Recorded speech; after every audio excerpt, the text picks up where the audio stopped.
Les frères Grimm, Jean le réjouit. Jean avait servi fidèlement son maître pendant 7 années. « Payez-moi mes gages, lui dit-il un jour, il est temps que je retourne chez ma mère. Tu as été un serviteur honnête et travailleur, lui dit son maître, et je veux te récompenser. Tiens, prends ce bloc d'or, tu l'as bien mérité. » Jean remercia, prit le bloc d'or qui était presque aussi gros que sa tête, l'enveloppa soigneusement dans son baluchon qu'il mit sur son épaule, et partit d'un bon pas. Jean marchait déjà depuis longtemps lorsqu'un cavalier le dépassa, au trot, alerte de son cheval. L'homme avait la mine fraîche et reposée de quelqu'un qui ne peine guère. « Ah !» s'écria Jean à voix haute, « quel plaisir ce doit être de chevaucher ainsi. Aucune pierre ne vous blesse les pieds.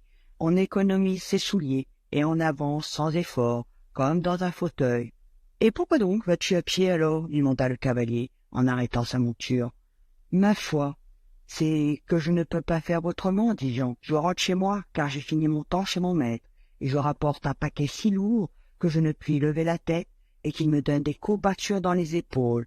Il faut vous dire que c'est un bloc d'or, et il pèse un poids. »« Eh bien, c'est tout ça, s'éclama le cavalier. Faisons un échange. Je te donne mon cheval contre ton bloc d'or. »« Ah, ça, volontiers, s'écria Jean, mais je vous préviens que vous aurez du mal à le porter. » Le cavalier sauta à bas de sa monture, prit le bloc d'or et aida Jean à enfourcher le cheval. Il lui mit les rênes en main et lui recommanda de les tenir fermement. « Si tu veux aller vite, lui dit-il, il te suffit de claquer la langue et de crier « hop hop !» Jean fut tout d'abord enchanté de chevaucher sympathique, mais le cheval allait au pas, et au bout d'un moment, son cavalier eut envie d'avancer plus vite. Jean claqua la langue et cria « hop hop !» À l'instant même, le cheval partit au grand trot, et en moins de temps qu'il n'en faut pour le dire, Jean se retrouva au fond du fossé qui longeait la route. Le cheval se serait sauvé sans demander son reste si un paysan qui menait une vache ne l'avait retenu par la bride. Quant à Jean, il était tout meurtri et se releva avec peine. « C'est une drôle d'aventure que de monter à cheval, grommela-t-il avec humeur, surtout quand ce cheval est comme celui-ci. C'est bien la dernière fois que je monte sur un cheval pour ça. Oui. Ah, parlez-moi de votre vache. Voilà une bête tranquille, près de laquelle on peut marcher sans danger, et qui de surcroît vous fournit lait, beurre et fromage chaque jour. Puis, ne donnerais pas pour avoir un tel animal. »« Ma foi, l'ami, si je ne dois pas te faire aussi gros plaisir, répondit le paysan, j'échangerai volontiers ma vache contre ton cheval. » Jean accepta la proposition avec joie, et le paysan, après lui avoir confié la longe de sa vache, sauta lestement sur le cheval et s'éloigna rapidement. Jean reprit sa route sans se presser, en poussant sa vache devant lui. « Quand j'aurai faim, se disait-il, il me suffira de couper une tranche de pain, et je pourrai me faire une tartine de beurre et de fromage. Quand j'aurai soif, je n'aurai qu'à traire ma vache et à boire son lait. Oh, sur mon âme, que puis-je désirer de plus ?» La matinée était déjà avancée, lorsque Jean arriva à une auberge où il décida de s'arrêter. « À quoi bon me restreindre, se dit-il, j'ai désormais à boire et à manger assuré. » Du coup, il dévora toutes ses provisions, même son pain du soir, puis il dépensa ses derniers sous pour s'offrir une pinte de bière. Jean quitta l'auberge bien repu et se remit en route avec sa vache.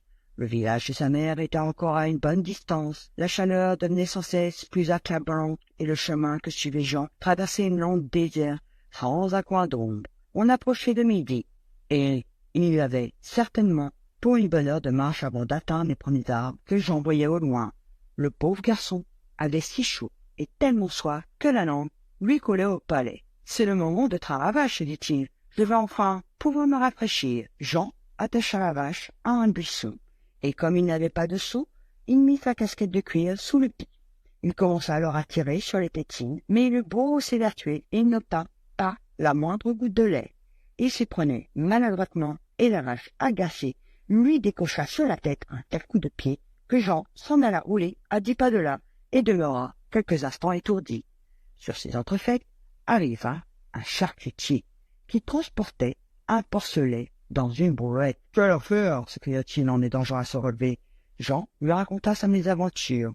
Le brave homme lui tendit sa gourde en disant « Bois un coup, camarade, cela te remettra. Quant à la vache, tu n'en tireras pas une goutte de lait. C'est moi qui te le dis, cette bête n'est pas plus bonne qu'à traîner la charrue ou à finir à l'abattoir. »« T'es sûr, c'est un bon morceau qu'une vache, il a de quoi manger. Mais moi, je ne suis pas très porté sur la viande de vache, je la trouve pas tellement bonne. »« Ah, ce n'est pas comme votre porcelet. Ça, c'est une chair succulente. Et les saucisses, ah, les saucisses. Écoute, mon garçon, lui dit le charcutier, il n'y a pas faire l'échange. Je te laisse mon cochon pour ta vache. Dieu vous bénisse pour une telle marque d'amitié, s'écria Jean avec émotion. Il remit la vache au charcutier et prit le porcelet, qu'il attacha par une patte.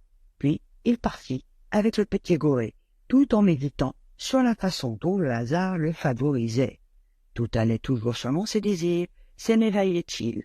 À peine une difficulté surgissait-elle qu'elle était résolue.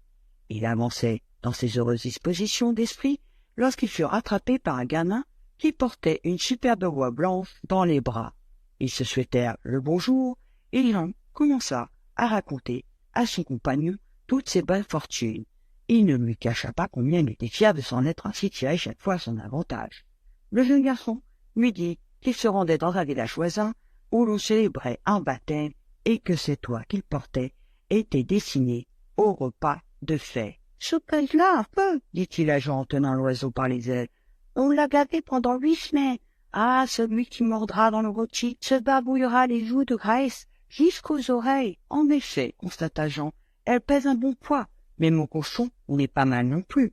Au moment où Jean parlait de son cochon, le garçon jeta des regards furtifs de tous côtés, comme s'il redoutait quelque chose. « Écoute, dit-il à voix basse en hochant la tête, ton histoire de porcelet me paraît louche.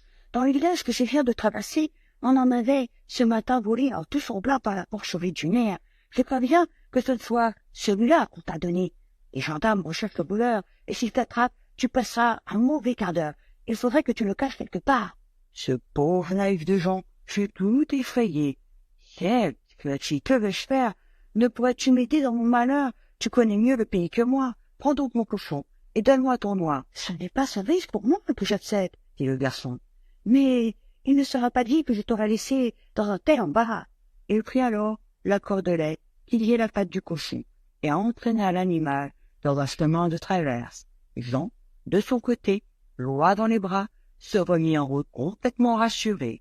« Tout compte fait, je m'en suis bien tiré, se disait-il avec satisfaction. J'aurai là un bon rôti et tellement de graisse que je pourrais m'en faire une tartine pendant 3 mois au moins, sans compter le duvet blanc, dont je me ferai un oreille doux et chaud pour dormir. Ah, c'est ma mère qui va être content. » Jean avait encore un dernier village à traverser avant d'arriver chez lui. Il y rencontra un rémouleur avec sa petite voiture. L'homme faisait tourner sa meule, et tout en travaillant, il chantait. « J'aiguise les ciseaux, tourne ma mule, tourne vite, je fais toujours face au vent, j'aiguise les couteaux, tourne ma mule, tourne vite, toujours joyeux, toujours content. » Jean s'arrêta et regarda travailler le rémouleur. « Vos affaires ont l'air de bien marcher, lui dit-il au bout d'un moment. »« Que oui, répondit le rémouleur. Travailler de ses mains, c'est posséder une mine d'or. Un bon rémouleur a toujours de l'argent en poche. Et toi, ajouta-t-il, où donc as-tu acheté cette belle oie? »« Je ne l'ai pas acheté, dis donc, je l'ai changé contre un porcelet. »« Et le porcelet? Je l'avais eu en échange d'une vache. Et la vache, en échange d'un cheval. Et le cheval, en échange d'un bloc d'or rond comme ma tête. Et l'or, eh bien, c'était mes gages pour cette année de service. Tu as su t'en tirer chaque fois bon compte, dit le rémouleur. Et si maintenant, tu te débrouilles pour avoir de l'argent en poche tous les jours, alors tu auras lieu d'être satisfait. »« Comment faire ?» demanda Jean. « Fais-toi un rémouleur comme moi. Au départ, il te suffit d'une pierre de meule. Le reste viendra tout seul. J'en ai une ici qui est bien un peu usée, mais je me contenterai d'un tournoi en échange.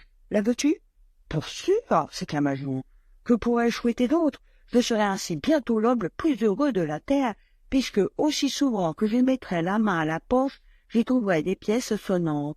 Et il n'y a pas à hésiter. » Et il tendit son oie au rémouleur, qui lui donna la pierre de meule en échange. « Et maintenant, ajouta le rémouleur, en ramassant une vieille pierre de meule encore plus usée que la précédente, en voici une autre qui te rendra quelques services. Tu pourras par exemple redresser tes clous tordus en les tapant dessus. Emporte-la et prends-en bien soin. » Jean repartit, le cœur débordant de satisfaction et les yeux brillants de joie. « Ma parole, se disait-il, il faut que je sois ni coiffé pour avoir une chance pareille. » Jean marchait depuis le lever du jour et il commençait à se sentir fatigué. La faim le tenaillait, mais il avait mangé toutes ses provisions dès le matin et n'avait plus rien à se mettre sous la dent. Maintenant, il n'en pouvait plus. et devait s'arrêter à chaque instant. Les pierres, il faut bien le dire, étaient terriblement lourdes, et Jean ne pouvait s'empêcher de penser que ce serait bien agréable de ne plus avoir à les porter. Il atteignit péniblement une fontaine auprès de laquelle il décida de faire une petite halte. Il avait soif et voulait boire. Il avait posé avec précaution les 2 grosses pierres de meule sur le rebord de la fontaine. Mais en se penchant, il les poussa un peu, sans y prendre garde, et les 2 pierres s'en allèrent rouler au fond de la vasque. En les voyant tomber, Jean sauta de joie et se mit à genoux pour remercier Dieu de lui avoir accordé une telle grâce. Sans qu'il demande rien, Dieu l'avait libéré de son lourd fardeau. Jean était éperdu de reconnaissance. « Me voici le plus heureux des hommes !» s'écria-t-il, et le cœur léger, libéré d'un grand poids, et courut, tout réjoui, vers la maison de sa mère. Merci de m'avoir écouté, et on se retrouve bientôt pour de nouvelles aventures.